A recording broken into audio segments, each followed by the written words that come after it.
কোরআন থেকে দূরে থাকা, অস্থিরতার কারণ নিয়মিত সুন্নাহর উপর আমল না করা, ডেইলি জিকির আজগারগুলো না করা, ডেইলি কোরআন তেলাওয়াত না করা, হাদিস অনুবাদ সহ না পড়া, দিনের জ্ঞান চর্চা না করা, দিনী হালাকাগুলোর মধ্যে না বসা। অস্থিরতার অনেক কারণ, টাকা পয়সার পিছনে ছোটা, বাড়ি গাড়ি স্ট্যাটাসের পিছনে ছোটা, এবং এই লোভ, এই লালসা আপনাকে স্থির থাকতে দিবে না।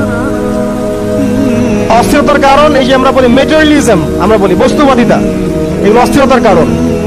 এগুলো কখনো আপনাকে স্বস্তি দিবে না।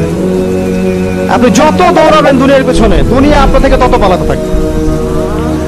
আর আল্লাহ পাক বলেছেন, হে আদম সন্তান, আমার ইবাদতের জন্য সময় বের করো, আমি তোমাকে দুইটা জিনিস দিব। এক নাম্বার, তোমার হাতকে আমি সচ্ছলতা দিয়ে ভরে দিব, আর দুই নাম্বার, তোমার সমস্ত অভাব আমি দূর করে দিব। যে ব্যক্তি আল্লাহর জন্য সময় দেয়, আল্লাহর জন্য বাঁচে, আল্লাহর জন্য মরে, সব কাজ আল্লাহর সন্তুষ্টির জন্য করে, দেখবেন ও মনের মধ্যে শান্তি আছে। হয়তোবা তার 5 তলা 10 তলা বাড়ি নাই, BMW নাই, সুজুকি জিক্সার নাই, তারপরে দেখবেন সে অনেক শান্তিতে আছে, কারণ তার মনের মধ্যে একটা প্রশান্তি কাজ করে। আর যে ব্যক্তির মধ্যে দেখবেন আল্লাহর কনসিয়াসনেস নাই, ইবাদত নাই, কোরআন সুন্নাহ এগুলো কিচ্ছু নাই, দুনিয়ার সব আছে, দেখবেন ব্যাংক ব্যালেন্স, টাকা পয়সা, মনের শান্তি নাই।